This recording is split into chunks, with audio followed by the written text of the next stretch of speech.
Prêtez attention. L'homme roulait joyeusement sur son vélo. Le pneu est accidentellement crevé. Lorsqu'il l'a démonté, la chambre à air du pneu est abîmée. Soudain, il a une idée. Il a trouvé un tuyau. Il allait utiliser ce tuyau pour transformer les pneus de son vélo. Ensuite, l'homme utilise un fil de fer fin pour attacher le tuyau à la jambe de la roue. En même temps, il le chauffe avec un pistolet à air chaud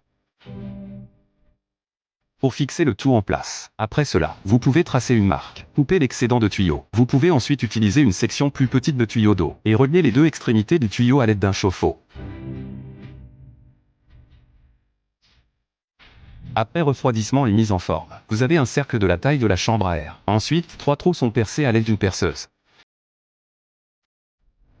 Ensuite, vous injectez de la mousse dans les trous. L'objectif principal de l'injection de mousse. L'objectif principal est d'augmenter la fermeté des conduites d'eau. Chaque trou doit être rempli à ras bord. Ensuite, vous scellez les trous avec de la colle transparente. Après durcissement, vous pouvez retirer l'adhésif et nettoyer l'excédent de mousse. Par la suite, l'homme met un bon cercle de colle à l'intérieur du pneu de la bicyclette et utilise un pinceau pour étaler la colle uniformément à l'intérieur du pneu, de manière à ce que tout le pneu soit uniformément recouvert. Ensuite, il pousse le tuyau dans la roue. Vous avez besoin d'un outil pour ce faire. Il faut de la patience pour le mettre en place.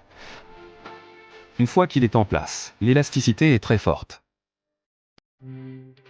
Après avoir monté la roue entière à l'intérieur du pneu, il faut mettre un cercle de colle uniformément à l'intérieur. Ainsi, la chambre à air et le pneu s'emboîtent bien. Le pneu peut ensuite être fixé à l'aide d'un anneau en fil de fer. Pour fixer le pneu, après avoir installé l'anneau, la colle à l'intérieur doit être grattée petit à petit. Cela permet de créer une forme de pneu standard. La jante est ensuite retirée, et on monte la roue sur la jante. L'étape suivante est un peu plus facile. Vous avez besoin d'un outil pour la remettre en place.